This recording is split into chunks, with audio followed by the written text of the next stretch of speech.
Bihai chan chin khai suk war hai leral pai suk tang lam ta hai hin. Hoi jan hin at tar takela. Rong tundol na tumaga. Rong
kan ram in tim subardu dingin el pai tu pangin el barkan lo nita bidan ku hai tinggul lunggulan bigla laya in tau e chung chan chin cha kan lo dong ta those the centenaries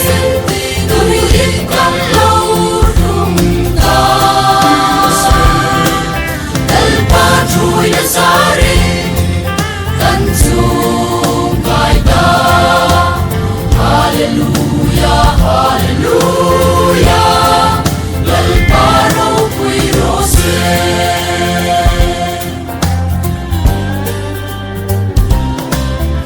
na ami hui sen hai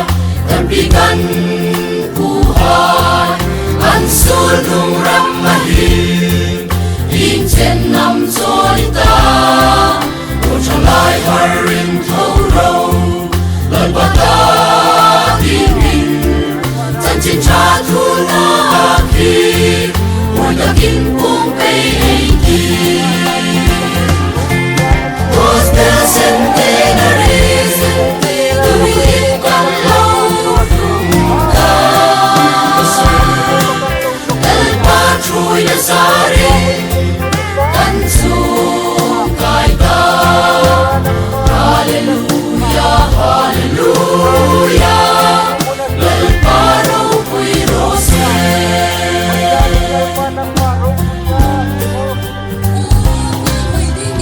nung mol ku si kum cha da pi sin khom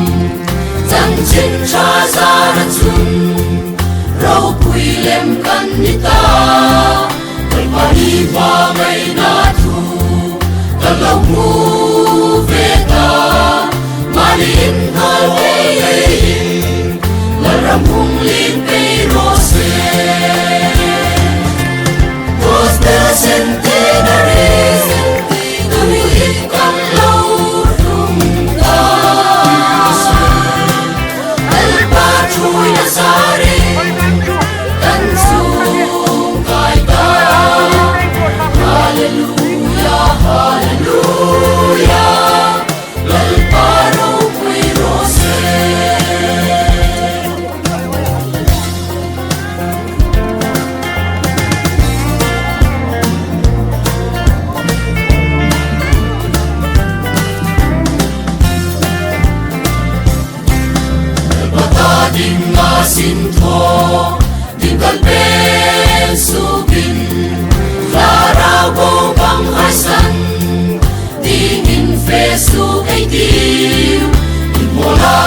na umsum Hilal patadi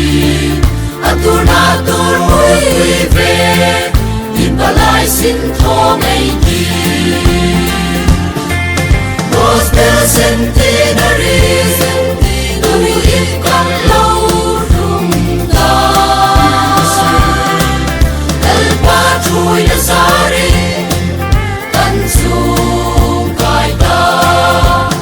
Hallelujah, Hallelujah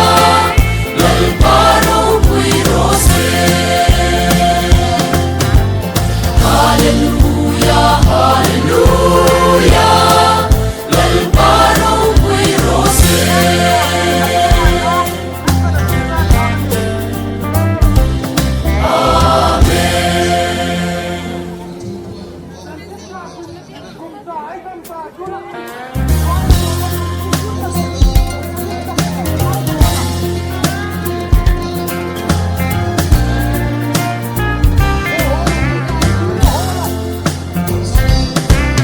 Ulalpakan ramin tim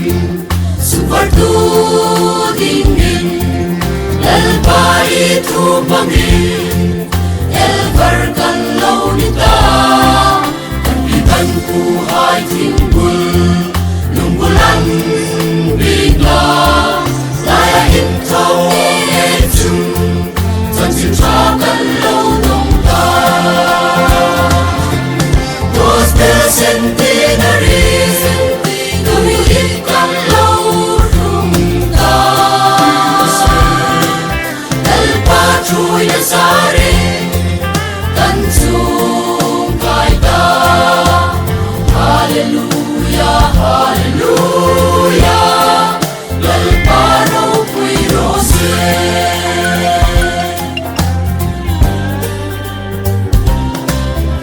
Naami ho'y senha Tampikan buhay Ang sulong ramahil Inchen nam solita O chalay harin tauraw Lalbata tingin Tanchin chatu na akhir Ho'y naging pong kay Gospel centenaries Tuwid kang laurungda El Patro'y nasari Tansung kaita Hallelujah, Hallelujah Lalparo mo'y rose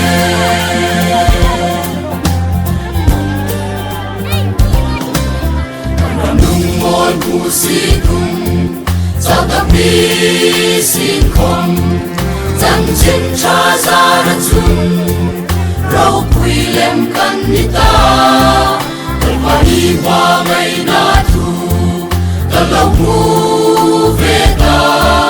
Malin hale